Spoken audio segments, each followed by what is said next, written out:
Te agradecemos y te pedimos que tú nos ayudes esta mañana. Ayúdame, Señor, para poder poner en orden las ideas, pensamientos, de manera que pueda hablar palabras de bendición, de edificación, de amonestación a tu pueblo. Y sé tú por tu Espíritu Santo, obrando en el corazón y en la mente de cada uno, dando el entendimiento, trayendo la revelación de tu palabra y de tu voluntad a sus vidas. En el nombre de Jesús te pedimos tu ayuda, te pedimos que te manifiestes, que te glorifiques, Señor. Te pedimos que cumplas tu propósito en nosotros, que termines, que continúes la obra que has comenzado en nosotros. Y Padre, nos sometemos a tu autoridad y señorío para que tu palabra produzca el fruto, el resultado para el cual tú la has enviado. Disponemos nuestra mente, nuestro corazón para recibir tu palabra y estamos agradecidos contigo, porque tú eres el que da aliento, vida y todas las cosas. En el nombre de Jesús, nuestro Rey, Señor y Salvador, te damos la gloria y te hemos pedido esto. Amén. Aleluya. Gloria a Dios. Muy bien, el tema de esta mañana: maldigan ellos, pero bendice tú. Para los que estuvieron el miércoles, y me gozo de que aunque la energía se interrumpió, pudimos seguir transmitiendo. Yo dije, milagro, milagro, dije yo. Me gocé cuando posteriormente pude revisar y darme cuenta que seguimos con la transmisión gracias a la tecnología y a los datos, ¿verdad? Así que pudimos tener la transmisión a media luz, como dice el tango, y estuvimos transmitiendo todo el mensaje bajo el enfoque de por la fe bendijo Isaac, por la fe bendijo Jacob, y aprendimos un poco acerca del poder de la bendición. Y esta mañana yo quiero conectar la enseñanza del día miércoles relacionada con la bendición con la enseñanza o la predicación del domingo anterior, donde hablábamos acerca de volvernos a la reprensión de Dios. Así que quiero compartirle propósitos.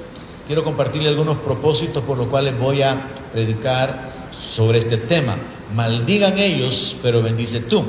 El primer propósito es darle continuidad a ese mensaje anterior, donde, si ustedes recuerdan, finalicé contando esta anécdota, esta historia en las redes, donde gente de cierto lugar aquí en la capital, de cierta colonia, tuvieron que llamar a los agentes del CAM para que pudieran acallar o silenciar a un grupo de evangélicos que estaban haciendo un culto ya por repetidas y repetidas veces, sin permitirles descansar por causa del excesivo ruido. Y yo les hablaba acerca de los comentarios que se habían hecho en las redes, donde se enfocaban particularmente en que los cristianos evangélicos hacen mucha bulla. Los cristianos evangélicos andan poniendo parlantes o predicando o haciendo cultos en cualquier lado, sin respetar el descanso o los tiempos, a veces de noche, a veces por la tarde, sin respetar la quietud de la gente. Y entonces habían críticas en el sentido de que en sus casas o como vecinos no son ni buenas personas, ni son sociables, ni amigables, y piensan de que con esa bulla nos van a atraer. Yo le comentaba acerca del disgusto que esto causa, porque no existe un buen testimonio muchas veces como cristianos, y pensamos de que el poder proclamar el evangelio a los cuatro vientos, o el hacer culto con canciones, por cierto, que a veces ni alaban ni adoran a Dios, vamos a atraer a la gente, y eso es un error. El segundo propósito de compartir este mensaje es que nos enfoquemos en la transformación personal. Creo que como creyentes, uno de los errores más comunes que cometemos es que nos hacemos miembros de una iglesia, aceptamos a Cristo, comenzamos a congregarnos y entonces comenzamos a acumular conocimiento, información bíblica, principios de la palabra, y eso es bueno, pero no tan bueno o no lo suficientemente bueno como cambiar nuestra vida de acuerdo al conocimiento que estamos adquiriendo. Entonces tengo que enfocarme en la transformación personal, y es nuestra responsabilidad, como dice en el libro de Romanos, capítulo 12, que renovemos nuestra mente y que presentemos nuestro cuerpo en sacrificio vivo, que nos transformemos. Entonces la palabra habla de una transformación, y vamos a detenernos en esto esta mañana a través de la porción de la Escritura que voy a utilizar. El tercer propósito es que yo quiero enfatizar la parte final de la visión. La parte final de la visión, para los que son miembros de la iglesia, los cuales ya deben de conocer que nuestra visión está redactada en estrofas o en párrafos que nos hablan acerca del propósito de nuestra existencia como congregación, el propósito individual de cada uno de los miembros. En la parte final, la visión de la iglesia dice: vemos que los edificadores actúan con el poder del amor. El amor es una fuerza espiritual. El amor es poderoso para edificar. Y entonces la declaración de la visión dice: vemos que los edificadores actúan con el poder del amor, hablando la palabra de Dios. O sea, tendríamos que estar hablando la palabra de Dios. La Escritura dice que tenemos que permitir o causar que la palabra de Dios more en abundancia en nuestros corazones. Tenemos que hablar la palabra de Dios y luego profetizando y bendiciendo siempre. Entonces aquí hay una conexión relacionada con la prédica o el mensaje del miércoles de por la fe bendijo Isaac, por la fe bendijo Jacob, hablando de bendecir siempre, porque nosotros tenemos que enfocarnos, hermanos, en ser un pueblo que está bendiciendo y no maldiciendo, en ser un pueblo que está profetizando, hablando por la inspiración del Espíritu Santo, hablando la palabra. Ser un pueblo que habla lo que está escrito, las promesas, las bendiciones, lo que Dios ha revelado que es su voluntad para nuestra vida.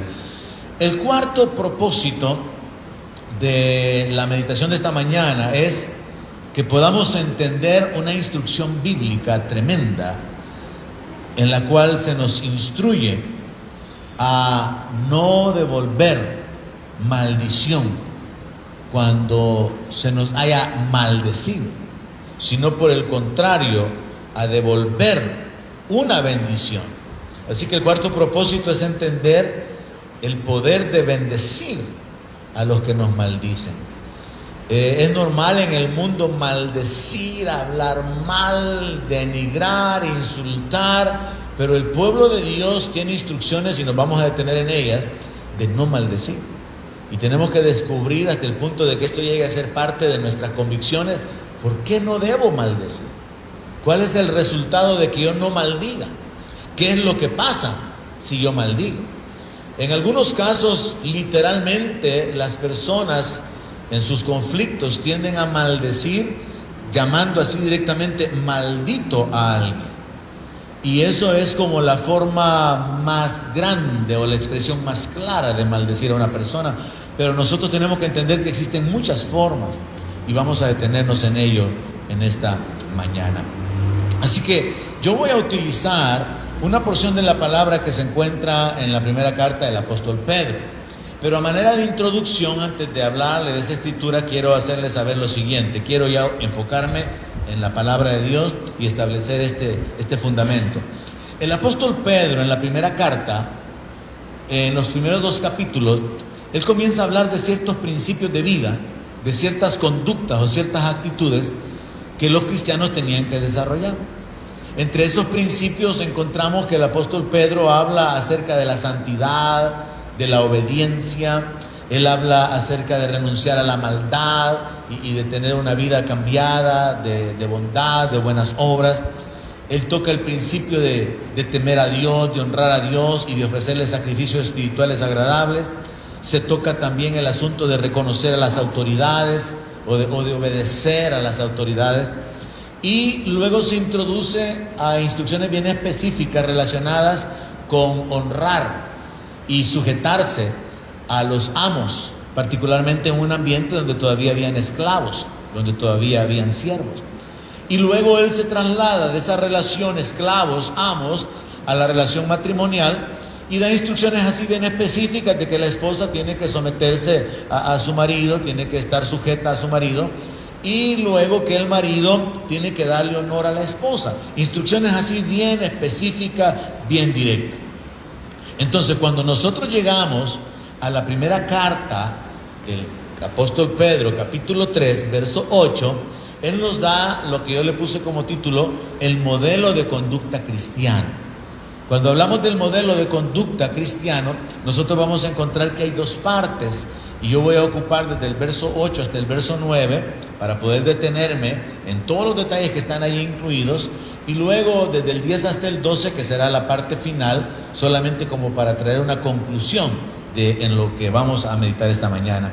Así que hablando del modelo de conducta cristiano, dice la palabra, 1 de Pedro capítulo 3 verso 8, finalmente, es decir, después de haber dado instrucción al esposo, a la esposa, a los esclavos, a los hijos, a los creyentes en general, él dice, finalmente, sean todos de un mismo sentir, compasivos, amándoos fraternalmente, misericordiosos, amigables, no devolviendo mal por mal, ni maldición por maldición, sino por el contrario, bendiciendo, sabiendo que fuisteis llamados para que heredaseis bendición. Así que aquí yo encuentro que el apóstol Pedro hace como un resumen, y yo quiero que usted salga de aquí con esa mentalidad. Dios espera que nosotros cambiemos nuestra manera de vivir.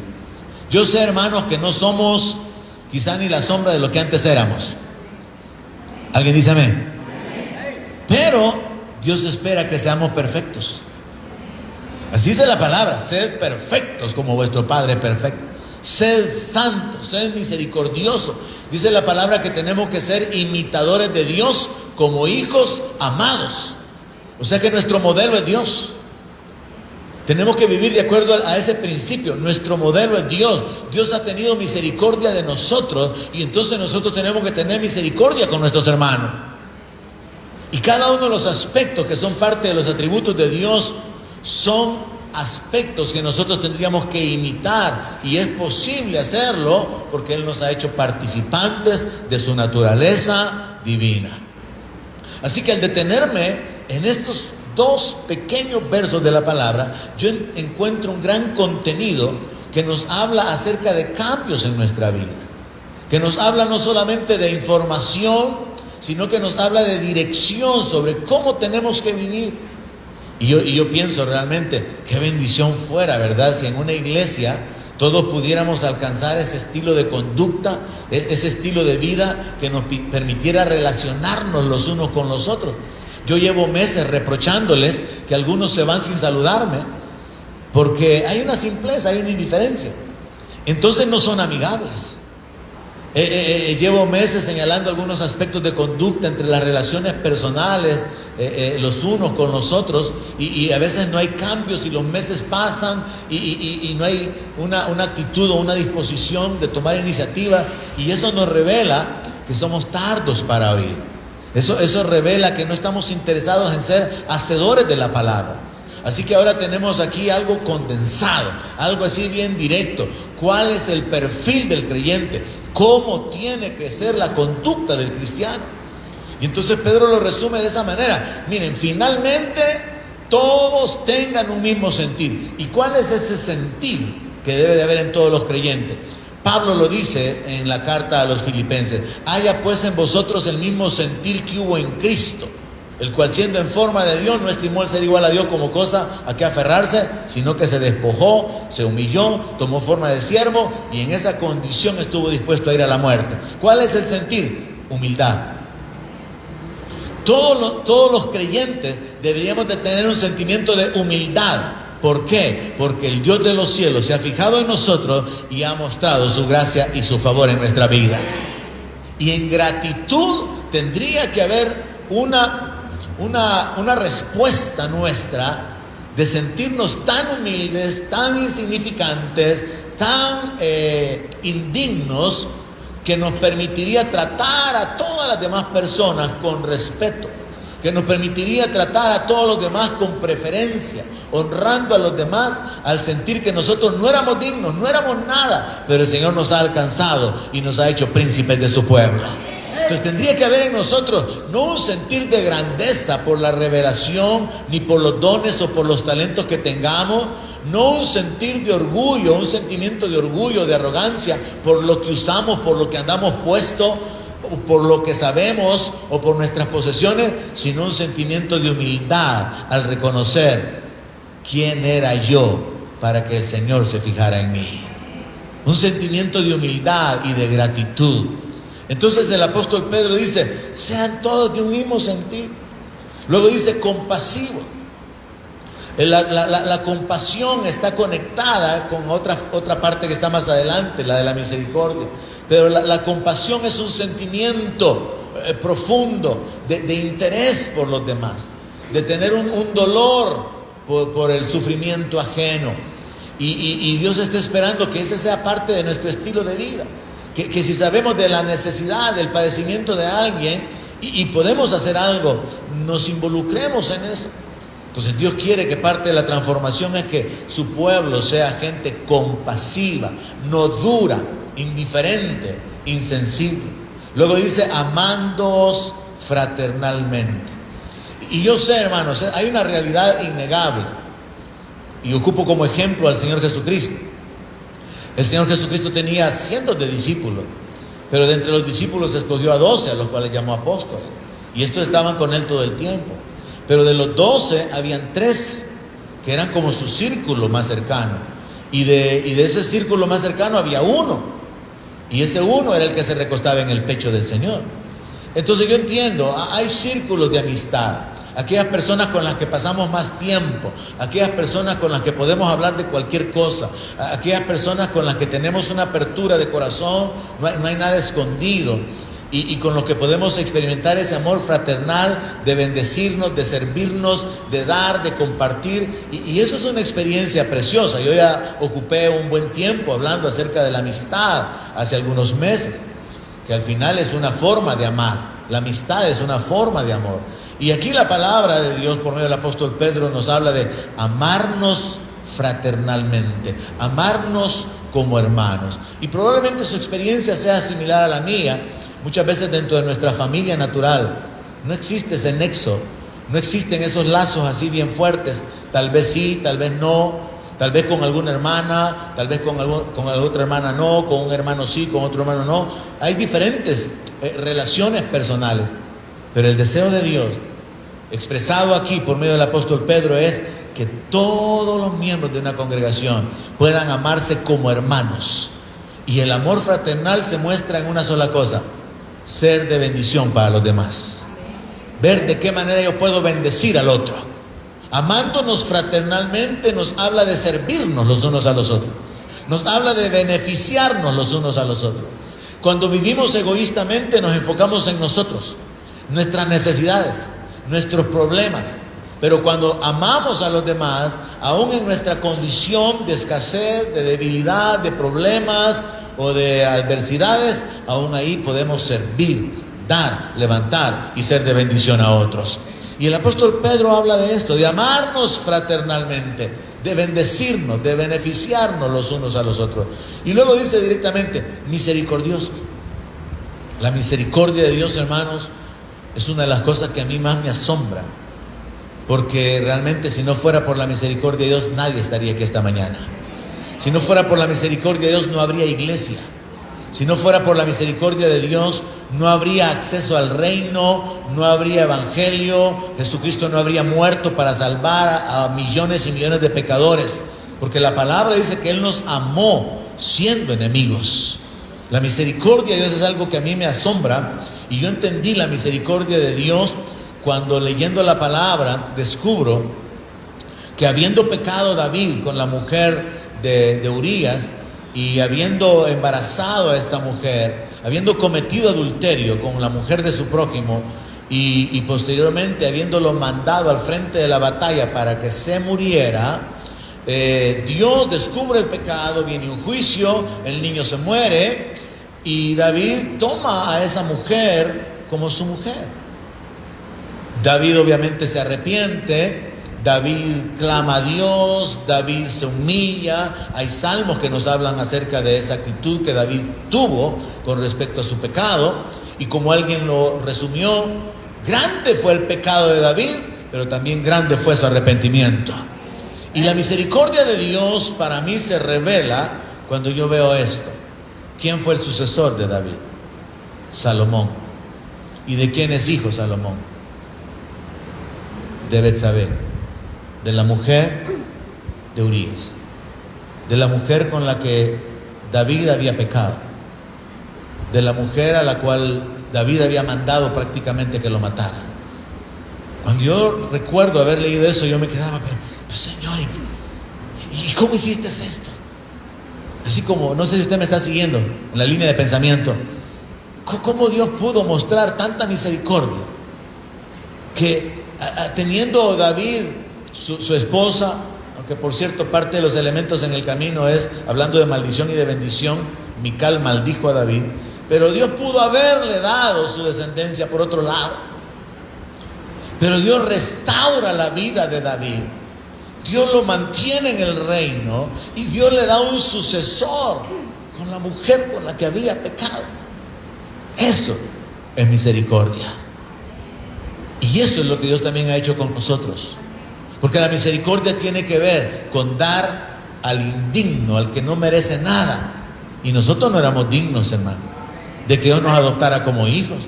No éramos dignos de que Él nos llamara a su gloria. No éramos dignos de que Él nos salvara. No éramos dignos de que Él se acercara a nosotros. Pero lo hizo. Y aquí estamos. Y como dice el apóstol Juan, mirad cuál amor nos ha dado el Padre de que seamos hijos de Dios. ¿Cuántos son hijos aquí? Y aún no se ha manifestado lo que hemos de ser. Todavía está pendiente la glorificación. Todavía está pendiente la entrada en la gloria. Todavía está pendiente la manifestación gloriosa de los hijos de Dios, como dice Romanos capítulo 8. Eso es misericordia. No éramos dignos, pero el Señor se acercó a nosotros. Ahora, si la palabra nos instruye a que seamos misericordiosos, entonces ¿cómo lo llevamos a la práctica? Sirviendo, dando, bendiciendo a aquel que no merece, a aquel pecador que se ha alejado, pero que ha vuelto. Por la misericordia de Dios usted no ha caído. Entonces tenga misericordia del que cayó.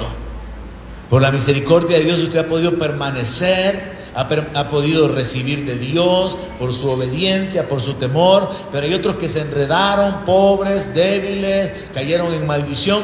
Misericordia es que usted no toma una actitud de juez.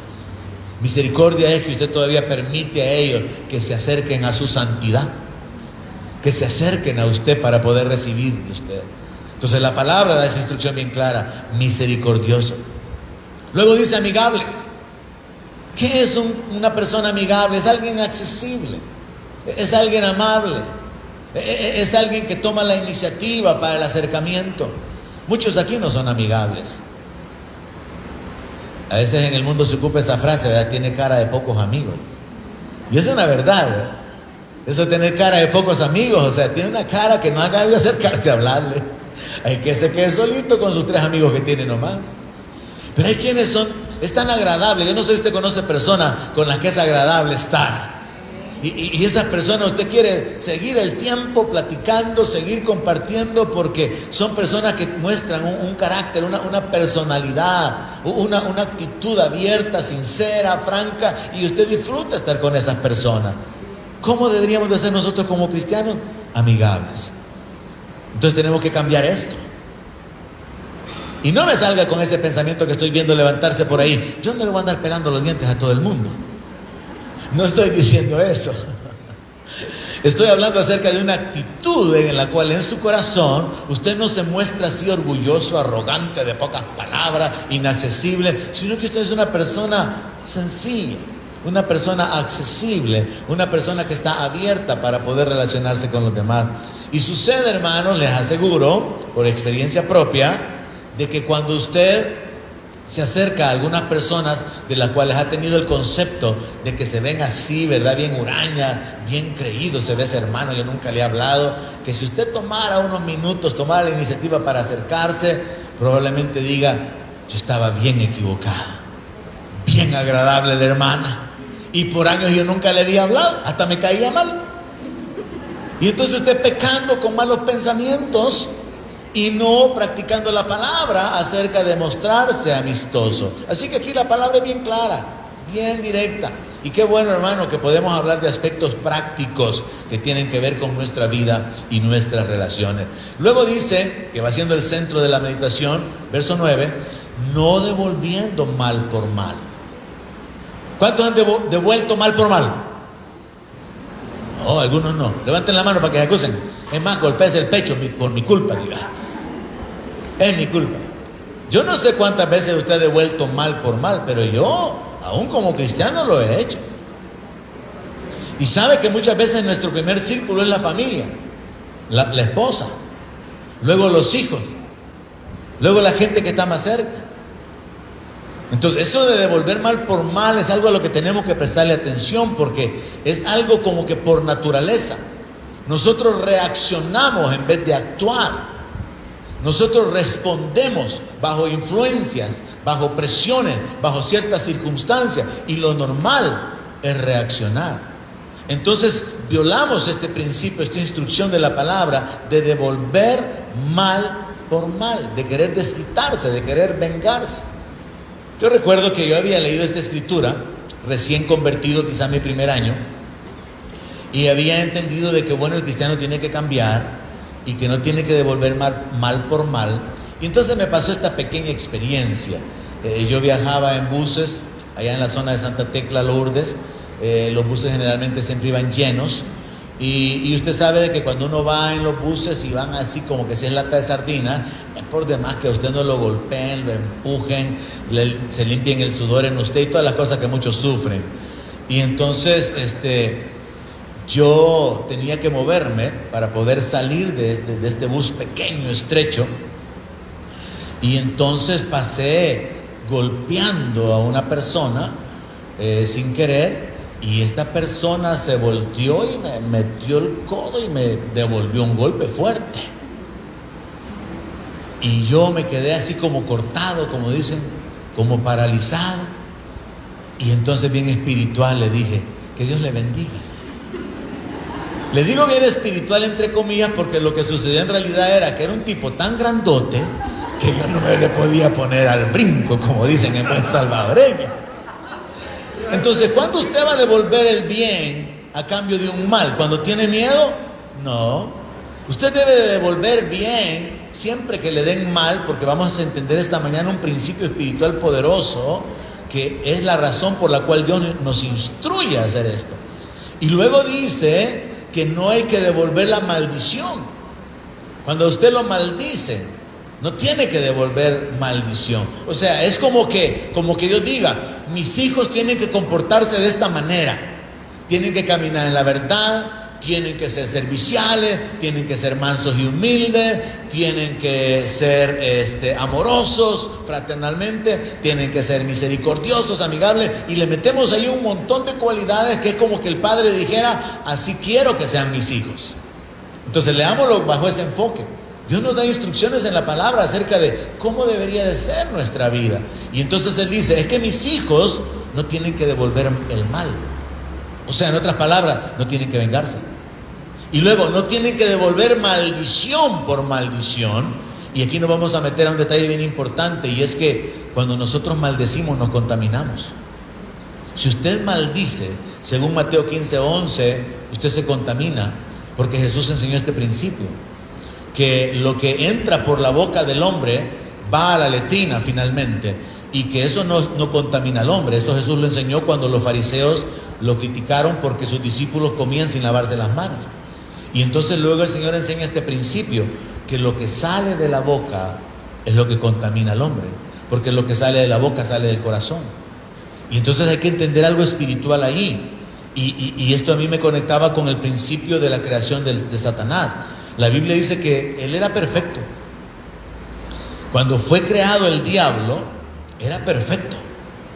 Y entonces hay una frase en la Biblia que dice, hasta que fue hallado en ti maldad. ¿Cuándo fue que se halló la maldad en el corazón del diablo? Cuando él dijo, voy a poner mi silla junto a la silla de Dios, voy a subir a lo alto. Cuando él se enalteció, cuando él se llenó de orgullo y habló acerca de la grandeza, de la gloria que él pensaba que él merecía. Ahí fue cuando se encontró la maldad en el diablo. Entonces en nosotros hay una contaminación espiritual cuando hablamos mal. Y yo voy a detenerme acerca de esto. ¿Qué es lo que significa maldecir? Porque a veces pensamos que es simplemente declararle a alguien así directamente, te maldigo. No, hay muchas formas de hacerlo y voy a detenerme en eso. Luego la instrucción es, sino que por el contrario, bendiciendo. O sea, el pueblo de Dios tiene que andar bendiciendo. El pueblo de Dios tiene que tener la bendición en su boca. Y nosotros como cristianos evangélicos tomamos la costumbre, la tradición, el cliché, Dios le bendiga, bendiciones, o Dios le siga bendiciendo. Y puede parecer de alguna manera algo mecánico, sin vida, inútil, pero cuando es hecho de corazón, entonces sí hay un poder que está liberándose a favor de las personas. Cuando le deseamos a alguien que le vaya bien, que le deseamos que Dios lo guarde, que vaya con la paz de Dios, con la gracia de Dios, eso es una forma de bendecir a las personas. Y como cristianos deberíamos de vivir bendiciendo. Y el apóstol Pedro dice, ¿por qué? Sabiendo que fuiste llamados para heredar bendición. Entonces hablemos acerca de qué es lo que significa bendecir. ¿Qué es lo que significa maldecir? Bendecir, hermanos, se reconoce o se entiende fácilmente como el acto de alabar a alguien o elogiar a alguien. Bendecir a alguien es invocar un beneficio, es desearle bien a una persona, es proclamar victoria, salud, paz, éxito, todo aquello que expresa un deseo por el bienestar de la persona. Todo aquello que revela un buen concepto, palabras de apreciación hacia alguien. Incluso hasta cuando usted le dice a alguien, qué bonita se ve, eso es bendecir. Dice la palabra que hubieron unos jóvenes que maldijeron a Eliseo. ¿Quién recuerda qué le dijeron? Calvo, calvo. Usted puede maldecir a alguien cuando panzón, pelón. Usted maldice a alguien cuando usted se enfoca en su cuerpo, cuando usted se enfoca en sus defectos físicos. Ya no digamos si se enfoca en las capacidades o en las incapacidades físicas. Y ya se comienza por ejemplo, muchos padres a maldecir a los hijos. Sos bien torpe, sos bien lento, sos más lento que una tortuga. Es una maldición. Se está hablando mal, se está liberando con las palabras, dado que la palabra de Dios dice que la vida y la muerte están en poder de la lengua. Se está liberando algo negativo que puede causar una mentalización en la persona con lo que se le dice. Por ejemplo, era común antes, hoy escuchaba manos aguadas, ¿verdad? Gente que no podía sostener las cosas y se le caían. Y entonces muchos crecieron confesando, es que yo siempre he tenido manos aguadas, pastor. Porque en su infancia les dijeron que eran manos aguadas, les dijeron que eran lentos, así que los ralentizaron. Y ahora yo no les saco carrera para nada, porque los programaron, los maldijeron. Y en algunos casos se llega al matrimonio y se llega a usar palabras negativas sin darse cuenta que estamos cayendo en la área negativa de maldecir. ¿Qué es maldecir? Es desear el mal, es menospreciar a alguien, es humillarlo, es envilecerlo, o sea, hacerlo ver como un perverso, hacerlo ver como alguien malvado, hablar mal de alguien. Por ejemplo, le mencioné yo, Mical maldijo a David, y qué curioso que la palabra nos narra en esa porción que David volvió a su casa para bendecir su casa. Mire el acto de bendecir su casa, su familia, que sea un hogar de paz, un lugar donde haya armonía, donde haya bendición, donde haya el gozo de Dios. David regresó para bendecir su casa, literalmente lo dice la Biblia. Pero ¿cómo le salió la mujercita? Ya veo unos pensamientos ahí volando también, igual que a mí, pastor. ¿Cómo le salió la mujercita? Enojada. ¿Cómo te descubriste? Como un cualquiera, ¿verdad? Mira qué bonito lo que hiciste, ¿verdad? Chulo te veía brincando, ¿verdad? Ajá. ¿Y todo por qué? Porque David estaba gozoso de traer el arca del pacto. Y David dice la palabra que estaba danzando con todas sus fuerzas, se quitó sus ropas reales. Algunos han exagerado diciendo que se desvistió, pero eso no es lo que la Biblia dice. Dice que él se despojó de sus ropas de rey, lo cual significa que él adoptó la actitud de humildad, de que el único rey era a quien él servía. Pero dejando ese pequeño detalle, la mujer lo maldice. Sí, vea qué bonito, ¿verdad? Chulada lo que hiciste hoy, ¿verdad? Cualquier coincidencia de cualquier esposa que le hable así a su esposo es sin querer. Entonces Mical maldice, confronta, humilla a David. Y es que esto de maldecir es bien amplio. Y las formas más comunes de maldecir en las cuales podemos caer sin que nos demos cuenta, inconscientemente, son entre otras ofender, criticar, humillar, señalar las faltas o los defectos de alguien, asegurar las limitaciones o incapacidades como algo que va a quedar así plasmado y nunca va a poder ser arreglado. Por ejemplo, a veces los padres dicen, es que esta es bien lista para los números, pero ay Dios, este es un atarantado. Viera usted que no le entran los números. O si no, es que mire, yo creo que va a hablar inglés así rapidito, lo está bendiciendo. Es abusado, eso de los idiomas, yo creo que rapidito lo va a dominar. Ay, pero es tartamudo. Mudo me salió, pues. Así que llega el hermano a viejo y no puede ni hablar ni con su vecino porque los maldijeron que era un mudo, que era un tartamudo, que era un incapaz, que no podía ni siquiera razonar. O a veces ese pensamiento, que no pensás. Podemos confrontar a nuestros hijos de muchas malas maneras, que no pensás. Y esta otra que es bien grosera, que tenés en la cabeza. Eso es una cosa grosera, hermano. O sos un cabeza hueca. Y entonces viene a resultar bien normal. El mundo nos moldeó, el mundo nos acomodó a un sistema de vida donde es normal maldecir y no nos damos cuenta. Y en el peor de los casos, en la relación matrimonial, por ejemplo, no, hermana, no le diga así a su esposo. Sí, es verdad, todavía se justifica. Y entonces nos damos cuenta de que el mundo nos formó, nos moldeó de cierta manera. Y ahora Dios, a través de la palabra, a través del evangelio, que es comparado con el agua que limpia, Dios quiere limpiarnos, Dios quiere que nos transformemos, Dios quiere que renovemos nuestra mente y que renovemos nuestra conducta. Y entonces tenemos que estar bien claros en que la voluntad de Dios es que seamos amigables, que seamos serviciales, que caminemos en la verdad, que lo imitemos a Él, que es manso y humilde, que seamos misericordiosos y todo esto que estamos leyendo, y que no devolvamos maldición cuando nos maldigan, sino que devolvamos una bendición, que no devolvamos el mal por el mal, sino que hagamos el bien.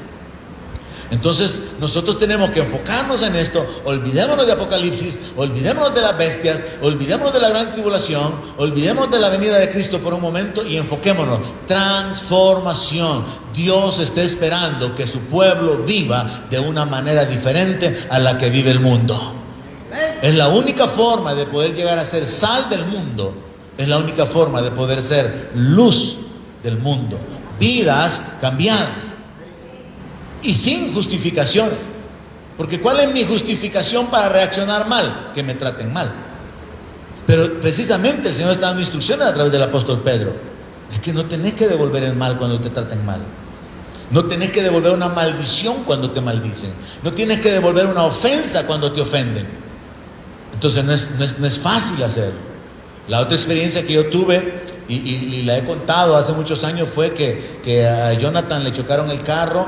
Llegué, mi carro, llegué, el hombre se hizo cargo, nos dijo que lo lleváramos a un taller, que él era pintor, que lo iba a arreglar, y pasaban los días y nunca lo arreglaba, y después resulta que el taller lo cambiaron de lugar, y yo tuve que ir a averiguar dónde habían metido el carro, y encontré a la persona, y yo estaba molesto porque habían pasado un par de semanas, el carro estaba ensuciándose porque le habían quebrado el parabrisas de atrás, y el vidrio de atrás, y hundido la puerta, y el mecánico que había golpeado el carro desapareció. Y entonces yo ahora estaba hablando con el dueño, mire, y el mecánico ya no vino, me dijo. ¿Y quién me va a reparar el carro? A él le voy a ayudar yo, me dijo, me voy a hacer carro. Pero pasaron otras semanas, pasaron otros días y no arreglaban el carro. Y yo ya molesto porque estaba como en soportando una injusticia. Y recuerdo que esta vez andaba con el pastor Miguel, llegamos al taller y el hombre no estaba, y yo voy viendo que al carro no lo habían tocado, pero nada, ya eran como 4 semanas. Yo sí estaba enojado yo. No le habían hecho nada y estaba todo polvoso adentro de la tapicería, yo indignado, molesto, y me dice alguien, pero está en el comedor, me dijo.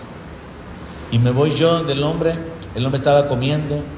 Y le digo yo, mire, aquí vengo, le dije yo, para que hablemos qué pasó con el carro. Y lo más seguro es que yo llegué enojado, así como muchos me conocen, ¿verdad? Que dicen que por eso no me hablan. Entonces, el hombre se puso de pie y me dijo: los alimentos son sagrados, maestro, me dijo. Agarró el vaso de fresco y me lo tiró en la cara. Yo les he contado, solamente poquitos saben esta historia. Yo estaba con el pastor Miguel.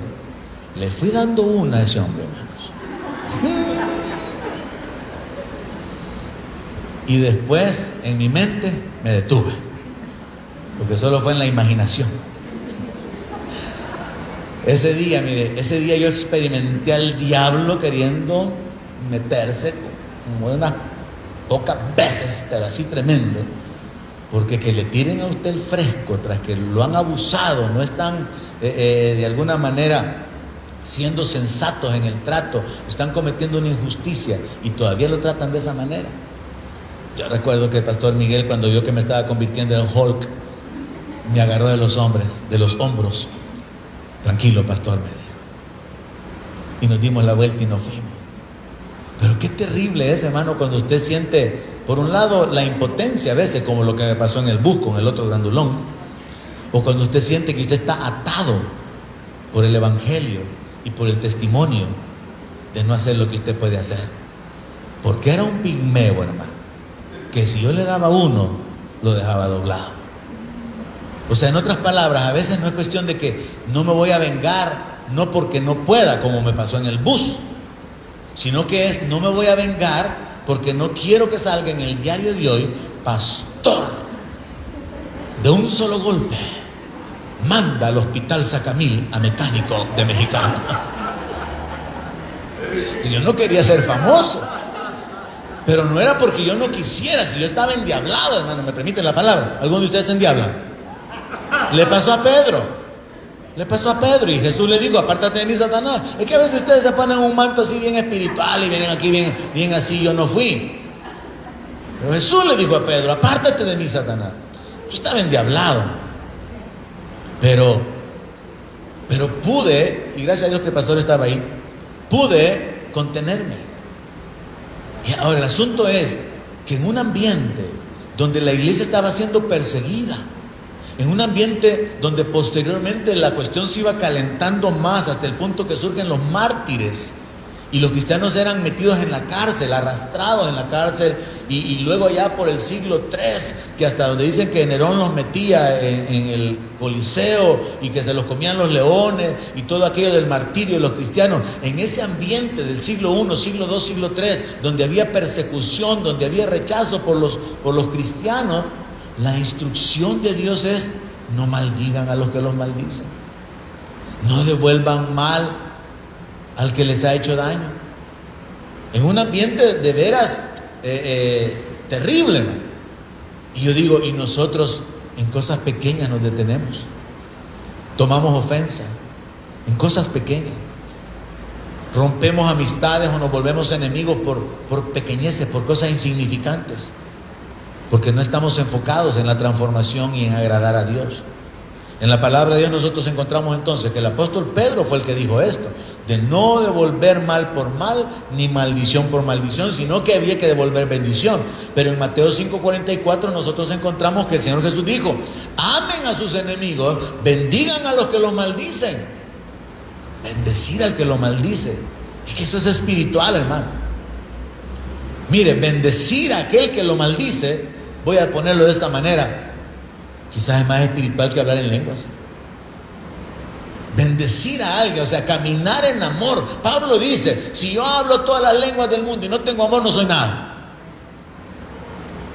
Bendecir a quien lo maldice quizás es más espiritual que profetizar, porque Pablo dice: si yo tuviera profecía y tuviera toda la ciencia del mundo y no tengo amor, no soy nada.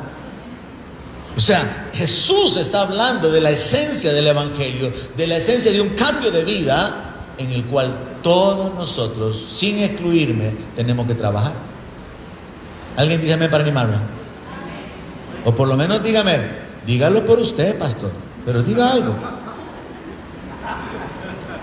Yo les digo: amen a sus enemigos, bendigan a los que los maldicen, hagan bien a los que los aborrecen y oren por los que los ultrajan. Yo he oído cristianos que me han preguntado esto en situaciones anteriores: pastor, mire, yo ya no aguanto y tengo un problema bien grave con los de las letras, y fíjate que yo estoy pensando hablar con los de los números. El que tiene entendimiento, que entienda. ¿Y usted qué piensa, pastor? Yo pienso lo que la palabra dice, que la venganza no es nuestra. Ahora, sí podemos orar por protección, sí podemos clamar que el Señor obre, porque eso es bien diferente.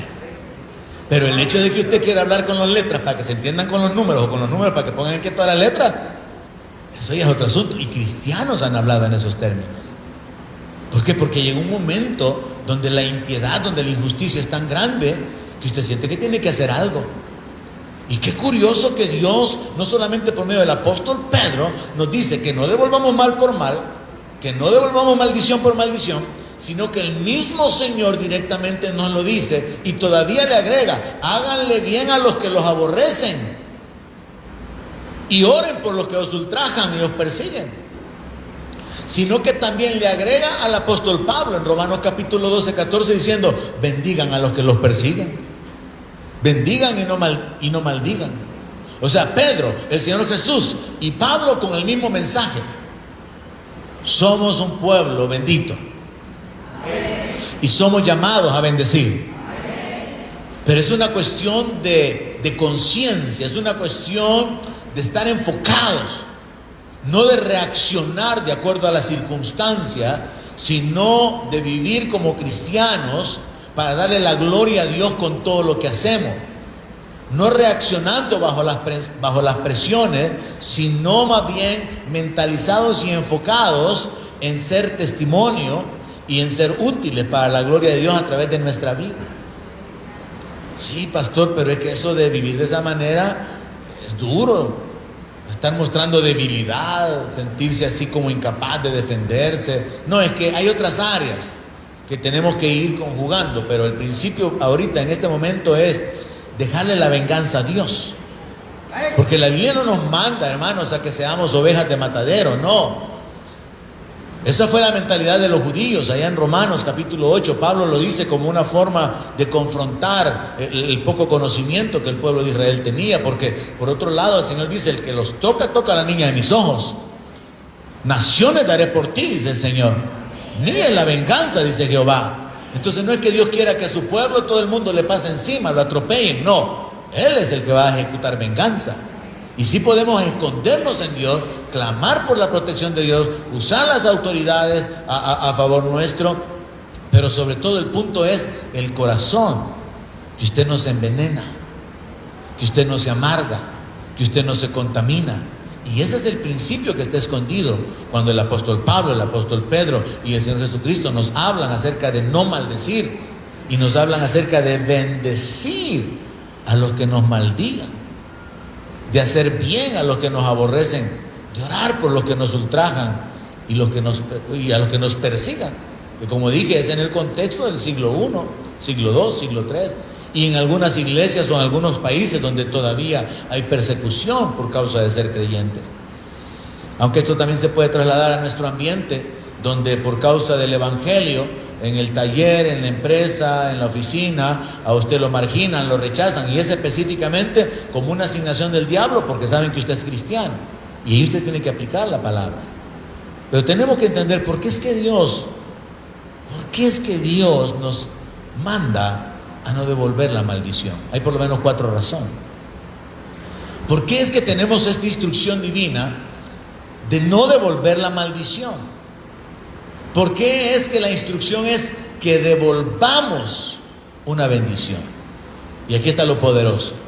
Porque yo, al igual que usted, con una mente natural me encuentro con un conflicto. O sea que tenemos que dejarnos.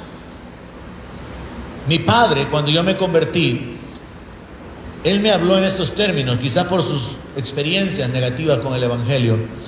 Él me dijo, entre otras cosas, que no era necesario que yo me convirtiera porque él me consideraba un buen hijo, etcétera, etcétera. Pero llegó a este punto y me dijo: usted me dijo, va a andar igual que mucha gente que conozco, a los que todo el mundo les pasa por encima y solo agachan la cabeza. y piensan que esa es la voluntad de Dios. Y no hacen nada por defenderse. No sé qué testimonios él había visto. Probablemente cristianos a los que humillaban o avergonzaban, maltrataban y no tenían tampoco el carácter para defenderse. Que como dije, esto es tan amplio que había que considerar que el apóstol Pablo en una ocasión lo golpearon y él dijo: así te va a golpear a ti el Señor, para blanqueada. No se quedó así bien cristianito. En otra ocasión hubo un complot para matarlo y él mandó a avisarle a los militares. Y lo mandaron custodiado con un ejército, con jinetes y con gente con espada. En otra ocasión lo descolgaron en una cesta. O sea, cada ocasión es diferente, hermanos. Pero el principio que estamos enfocándonos ahora de no maldecir es que usted no se contamine, que usted no se amargue, que usted no caiga en el pecado, que usted no caiga en la injusticia. Y esto particularmente comencemos a aplicarlo en el seno matrimonial, donde el hombre quizás dice una palabra mal colocada, la esposa le responde, entonces viene un dime que te digo y la cosa se va aumentando y terminan ofendidos y heridos. En la relación con los hijos se portan mal, el padre dice una palabra incorrecta o de mala manera, algo que ofende, el hijo reacciona y la cosa se pone tensa y después termina en una ruptura en la relación padre-hijo, porque no tuvimos cuidado de nuestras palabras, por los sentimientos. Y luego la justificación: no es que uno caliente dice cualquier cosa. Por eso no se caliente, porque usted después de que ha cometido el mal lo quiere tapar de esa manera. Pues sí, perdóname, pues sí, vos también sos igual. Pero delante de Dios, ¿cómo quedamos? Entonces yo encuentro, hermanos, ¿por qué razón es que Dios nos instruye a no devolver la maldición? Y vamos con la primera. Mateo 15, verso 18. Cuando yo hablo una maldición, yo me contamino. Y entendamos que una maldición puede ser una ofensa, una crítica, puede ser un señalamiento, puede ser un mal deseo hacia alguien, como ya le mencioné, las diferentes formas de maldecir. Mateo 15, 18 dice: pero lo que sale de la boca, del corazón sale, y esto contamina al hombre. Un hombre que denigra a su mujer con otros, una mujer que habla mal de su marido con otras, está maldiciendo a su cónyuge. Lo está humillando, lo está atando espiritualmente hablando. Entonces hay un fenómeno doble. La persona va a recibir y va a experimentar un efecto de la maldición por causa de que ha sido liberada en las palabras, pero la persona que maldice queda contaminada. Entonces cuando yo ofendo, cuando yo critico, cuando yo tengo malos deseos, en ese momento yo me contamino. Y por eso entiendo yo que el Señor está prohibiendo que devolvamos la maldición. Por eso es que el Señor nos instruye que tenemos que mejor devolver una bendición, porque según el Salmo 24, verso 4, solamente un corazón limpio puede bendecir. Yo bendije a aquel gigantote en el bus porque le tuve miedo. Pero bendecir así a alguien, hermano, que usted sabe que le ha causado daño, y de veras con todo su corazón, como salió un caso de una noticia de una mujer a la que le mataron el hijo, y esta mujer buscó al asesino en la cárcel, lo llegó a evangelizar, le dijo: yo soy cristiana, le dijo, y tú tenés que arrepentirte para que Dios te perdone, para que Dios te salve, y tenés que saber algo: yo te perdono. Eso solo un corazón limpio lo puede hacer, hermano. Porque aquí, por menos, se han enojado los hermanos. Es que esa hermana que está allá me quitó la cartera la vez pasada, no me siento cerca de ella, mejor nunca le voy a hablar. Bichitos, bichitas, por cosas insignificantes, por cosas pequeñas, tomar ofensa, sentirse humillado, sentirse avergonzado. Entonces vea, solamente un corazón limpio puede bendecir, hermano. O sea, un corazón que está imitando el corazón del Padre. El limpio de manos y puro de corazón, el que no ha elevado su alma a cosas vanas ni jurado con engaño. Este texto viene a continuación de: Señor, ¿quién entrará en tu santuario? ¿Quién puede habitar en tu presencia? Y esta es la respuesta. Y el Señor Jesús en el Sermón del Monte habló de la bienaventuranza de los que tenían un corazón limpio. Entonces un corazón limpio es un corazón que no se ha contaminado. Es un corazón que no se contamina. Entonces yo tuve que irme hacia atrás en mi vida retrospectivamente y examinar ¿Cuántas veces me he contaminado en mi relación con mi esposo, en mi relación con mis hijos, en mi relación con otra gente? ¿Cuántas veces han habido malos pensamientos, malos deseos? ¿Cuántas veces han habido deseos de venganza? ¿Cuántas veces ha habido crítica, palabras de humillación, palabras ofensivas? Y todo eso contamina nuestro corazón. Y hemos vivido con un corazón contaminado justificándonos de que, pues sí, pero es que nos trataron mal. No, pues es que ya comenzó. No, es que él fue pastor. Y entonces quedamos mal delante de Dios, porque la instrucción de Dios es que no devuelvan mal por mal. Bien difícil llevarlo a la práctica, pero es posible por el Espíritu Santo.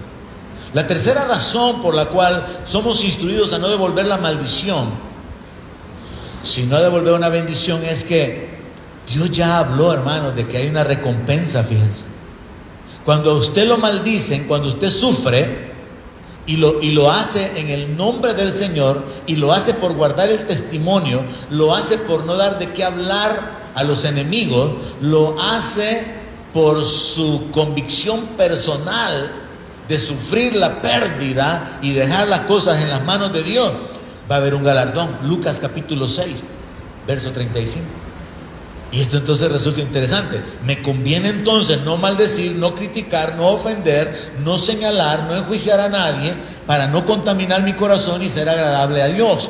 Y me conviene también no maldecir, sino bendecir, soportar la maldición, porque al final Dios se va a levantar a favor mío con una recompensa. Y entonces hay que vivir en fe, en la recompensa. Lucas 6:35, el Señor Jesús dijo esto. ¿Cuántos creen que Él habló la verdad?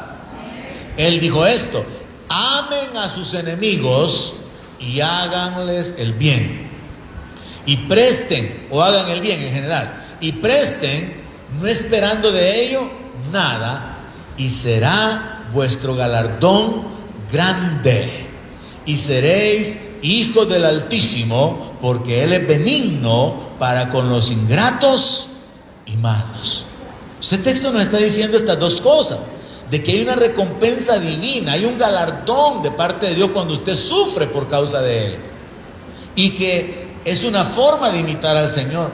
Él habla de que habrá un galardón, habrá una recompensa cuando nosotros nos conducimos o nos comportamos de acuerdo a los principios cristianos, de amar a los enemigos, de hacer el bien, de prestar y no esperar que nos sea pagado lo que hemos prestado. Y entonces dice el Señor: va a haber un gran galardón por causa de vivir de esa manera.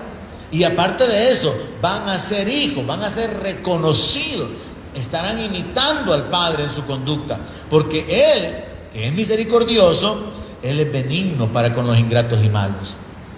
¿Puede usted ser bueno con la gente mala? Esa sería la forma de examinarlo. ¿Puede usted ser amable con un vecino odioso? Cuesta, y no nos da gozo, no dan ganas. Pero Dios nos llama a renovar nuestra mente. Dios nos llama a cambiar nuestra manera de vivir. La siguiente razón, hermano, por la cual Dios nos instruye a no maldecir, sino a devolver bendición, es que yo tengo que dejarle a Dios la venganza. Y Dios va a obrar en mi defensa. En Génesis capítulo 12, verso 3, está el principio, hermano. Y entonces yo entendí por qué es que Pablo habló de esto, por qué es que Pedro lo repitió, por qué es que el Señor Jesús lo fundamentó. Eso de no maldigan, bendigan al que los maldice. ¿Sobre qué está fundamentada esa instrucción? Y aquí la encontré, hermanos. Génesis capítulo 12, verso 3, el pacto que Dios tiene con Abraham y con su descendencia es un pacto de bendecirlo, es un pacto de respaldarlo, es un pacto de prosperarlo, levantarlo, ponerlo en autoridad. Y nosotros somos participantes de ese pacto, según Gálatas. Somos hijos de Abraham si somos creyentes. Y la bendición de Abraham es nuestra. Y a Abraham Dios le dijo esto: voy a bendecir ¿a quiénes? A los que te bendigan. Y a los que te maldijeren. Cuando alguien se levanta para maldecirlo a usted, hermano, sepa que el Dios de los cielos se levanta a favor suyo para maldecirlo a él. Cuando alguien se levanta para quitarle su puesto de trabajo, sacudirlo y hacerlo para un lado, sepa que el Dios de los cielos se va a levantar como poderoso gigante para pelear a favor suyo. Y probablemente le quiten el trabajo y va a ser su muestra de dependencia, confianza, temor en Dios, aceptar la injusticia, pero a cambio de la injusticia, Dios va a venir con bendición. Dios viene con la bendición a favor de aquellos que confiando en Él no se vengan, y Dios viene con maldición en contra de aquellos que se han levantado para maldecir a sus hijos. En lo natural yo podría poner un ejemplo. No sé si a usted le pasó siendo pequeño, siendo un niño, o si usted lo hizo con sus hijos, que un hermanito le hace algo al otro y cuando usted investiga llega a la conclusión de los hechos: culpable. Usted determina quién es el culpable, quién es el victimario, quién es la víctima. ¿Y qué hace usted con la víctima? La consuela. Es lo que Dios hace. Dios consuela a la víctima. Y entonces usted, le pasó a usted, o usted lo hizo con sus hijos, ¿qué hace con la víctima? Le compra un sorbete, le compra una paleta. Porque el que sufrió, para consolarlo, usted le da algo. A mí me pasaba, por eso lo estoy hablando. No sé si a usted le pasó o usted lo ha hecho. Entonces el asunto es de que Dios, que es verdaderamente bueno y justo, Él ha determinado: yo voy a bendecir a los que te bendigan y yo voy a maldecir a los que te maldigan. Es sobre ese principio entonces que el Señor Jesucristo habló o instruyó acerca de que su pueblo no tiene que maldecir. Porque cuando usted maldice se contamina, desagrada a Dios, pierde su comunión con Dios. Cayó en el punto donde usted hizo una siembra. Y si usted siembra, va a tener que cosechar también.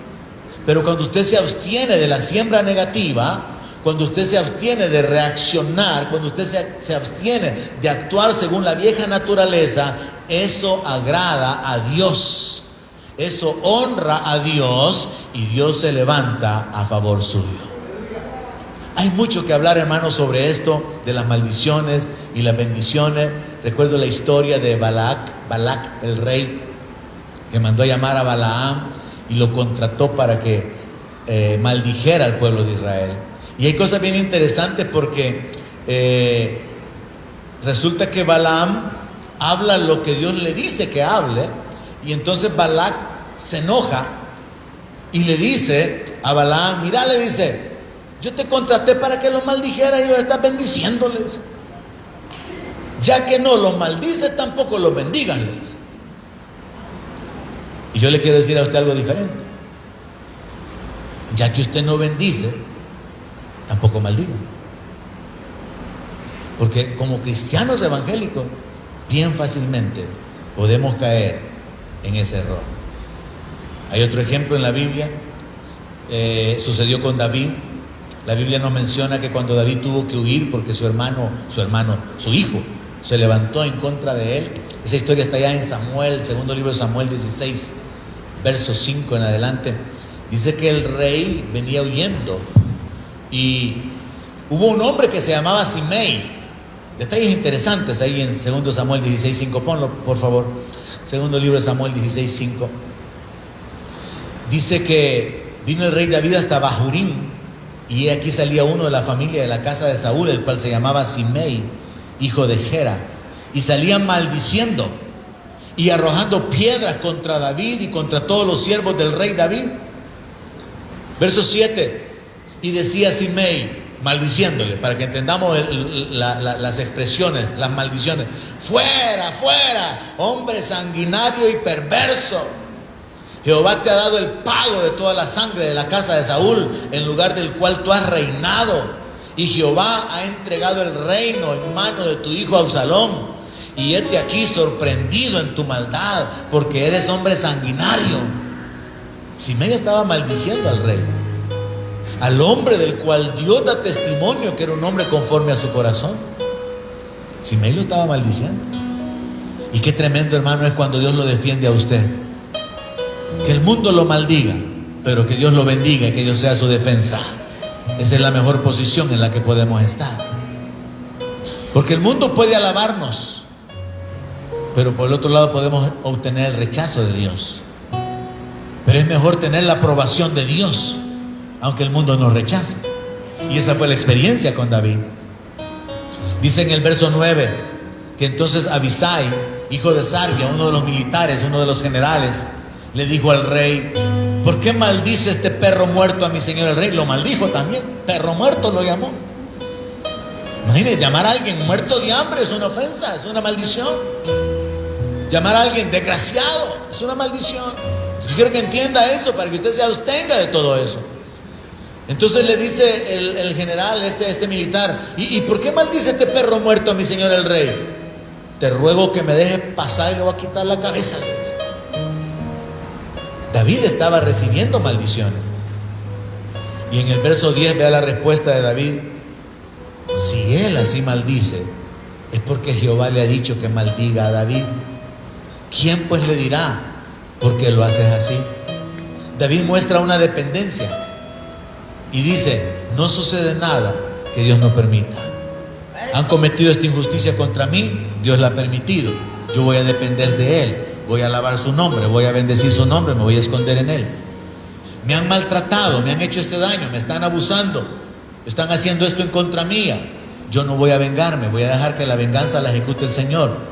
Él es mi escudo, Él es mi fortaleza, Él es mi proveedor. Me han quitado, me han despojado, me han robado esto. El Señor es el que restituye. Voy a depender de Él, voy a confiar en Él. No voy a contaminar mi corazón, no me voy a llenar de amargura. Voy a mantener mi corazón limpio. Entonces David actúa de esa manera. Y entonces yo sospecho, o sea que David sabía que Dios tenía un pacto con Abraham. Yo voy a maldecir a los que te maldigan. Y entonces David decidió no maldecir. David decidió no vengarse. Y en el verso 11, David explica algo más tremendo. Dijo David: mi hijo, que ha salido de mis entrañas, acecha mi vida. ¿Cuánto más ahora un hijo de Benjamín? Déjenlo que maldiga, pues Jehová se lo ha dicho. Verso 12: quizá mirará Jehová mi aflicción y me dará Jehová bien por sus maldiciones de hoy. Mire la dependencia de David, hermano. Usted quizá tenga un esposo que usted sienta que está maltratándola. Déjelo en las manos de Dios. Guarde su corazón. Quizá usted pueda estar viviendo en una circunstancia donde sienta que hay injusticias, hay opresión, hay maldad que se está ejecutando en contra suya. Y Dios quiere tratar con usted primeramente, con su corazón. Que su corazón sea perfeccionado, que su corazón sea cambiado. Enfóquese en su corazón. Y deje que Dios se enfoque en los que procuran su mal. Deje que Dios se enfoque en bendecir a los que le bendicen o en maldecir a los que lo maldigan. Pero usted enfóquese en su corazón. Dice el verso 13 que mientras David iba y los suyos iban por el camino, Simei iba por el lado del monte delante de él, andando y maldiciendo y arrojando piedras delante de él y esparciendo polvo. Este hombre pensó que era el momento de poder humillar a David, ignorando que desde que David fue puesto, Dios ya había establecido una sentencia que le mandó a decir a Saúl: voy a poner a un prójimo mejor que tú. Fue Dios quien lo puso ahí, pero ahora un hombre lo está maldiciendo. Y entonces apliquémoslo en su vida. Es Dios quien lo ha llamado a usted, es Dios quien lo ha adoptado, es Dios quien lo llama mi hijo, mi hija. Deje que el mundo diga lo que quiera decir. Deje que el mundo lo maldiga, que el mundo camine en amargura, en envidia, en celo, en contra suya, porque como dijo el Señor Jesucristo, en el mundo tendremos aflicción, pero confíe en Él. Él es su defensor, Él es su escudo, Él es su ayudador, Él es su escondedero. En Él usted puede estar completo. Y deje cualquier injusticia que esté experimentando ahora mismo en las manos de Dios.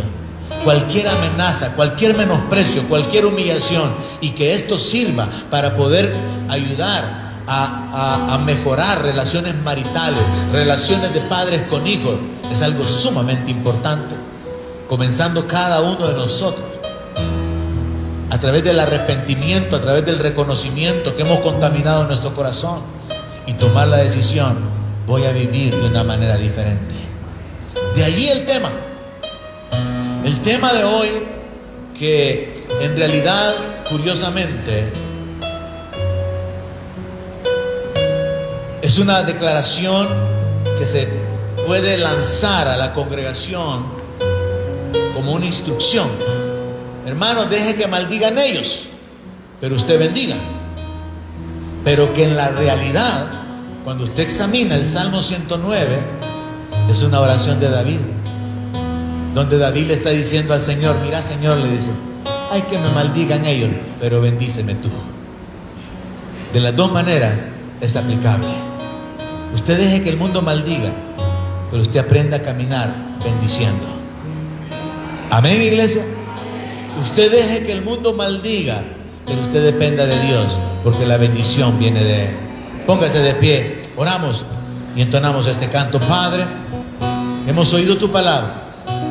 Reconocemos que necesitamos cambiar. Reconocemos, Señor, que no hemos estado enfocados en la transformación, en darte gloria, darte honra. Pero, Padre, entendemos que hay un fruto, el fruto de tu Espíritu, que tiene que ser visible en nosotros. Ayúdanos, Señor, para establecernos de manera que podamos hacer las cosas que son agradables y ser agradables delante de ti, Señor. Ayúdanos a renovar nuestra mente. Ayúdanos a cambiar nuestra vida. Por el poder de tu Espíritu Santo queremos ser transformados. Te necesitamos, Señor. Ayúdanos. Aleluya.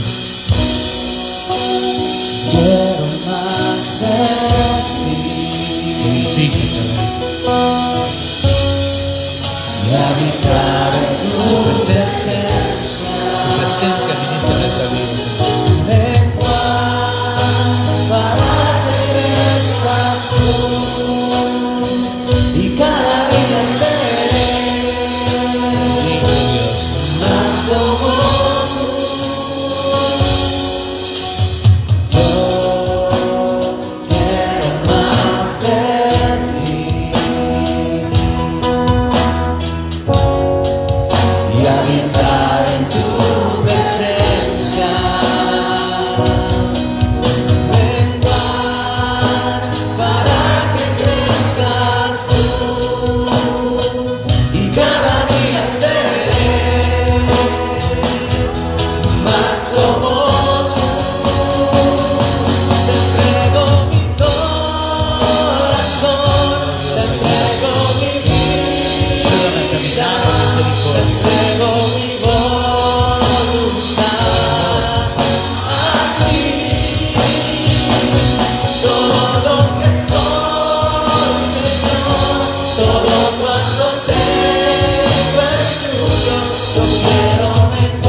te necesitamos en nuestra vida. Nosotros no podemos vivir agradándote ni haciendo las cosas que son agradables, sino por el poder de tu Espíritu Santo. Señor, reconocemos que hemos fallado. Reconocemos, Señor, que hemos andado en la vanidad de nuestra mente, que no hemos cuidado nuestro corazón, que nuestro corazón se ha contaminado con malos pensamientos, con deseos de venganza. Nuestro corazón se ha contaminado, Señor, y hemos justificado nuestra conducta cuando hemos ofendido, cuando hemos criticado, cuando hemos hablado mal de otros. Pero, Señor, queremos tener esa sensibilidad en nuestro corazón para poder cerrar nuestra boca, para poder renunciar o llevar cautivo todo pensamiento a la obediencia a Cristo. Queremos agradarte, Señor. Que sean gratos los dichos de nuestra boca, que sea agradable delante de ti la meditación de nuestro corazón. Señor, ayúdanos. Nosotros no podemos limpiarnos, nosotros no podemos cambiar. Tú lo sabes, nosotros lo entendemos, Señor. Te pedimos tu ayuda, te pedimos que nos perdones, te pedimos que nos laves de nuestra maldad. No continuaremos justificándonos más. Reconocemos la maldad de nuestro corazón, reconocemos que nuestro corazón se ha contaminado con lo que ha salido de nuestra boca, Señor. Pero tomamos la decisión de vivir bajo tu señorío, bajo tu autoridad, cuidando las palabras que salen de nuestra boca, Señor. Ayúdanos. Te necesitamos, Padre. Glorifícate en nuestra vida. Muéstrate. Da gloria a tu nombre, Señor. En el nombre de Jesús te lo pedimos. Te entrego mi corazón, te entrego mi vida, te entrego mi Me rindo. Me rindo. Quiero ser diferente.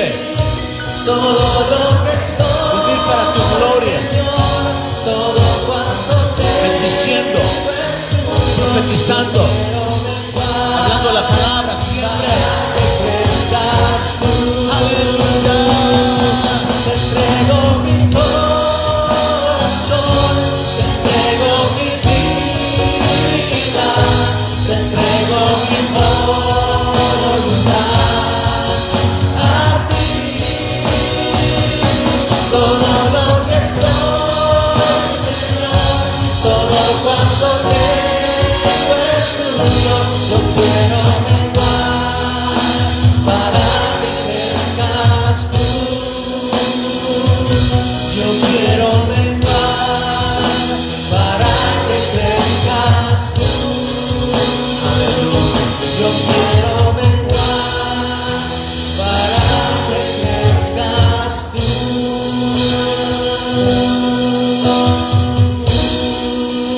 Aleluya. Aleluya. Vive en nosotros, Señor. Vive en nosotros. Ayúdanos a hacer morir lo terrenal, a crucificar nuestras pasiones. Ayúdanos a vivir de una manera diferente. Enamorados de la gente, enamorados de tu pueblo, sirviéndoles, bendiciéndoles. Obra en nuestra vida de tal manera por el poder de tu Espíritu Santo que podamos experimentar esa capacidad, Señor, de devolver bendición a cambio de la maldición recibida. En el nombre de Jesús te lo pedimos. En el nombre de Jesús nos encomendamos a ti. Amén. Aleluya.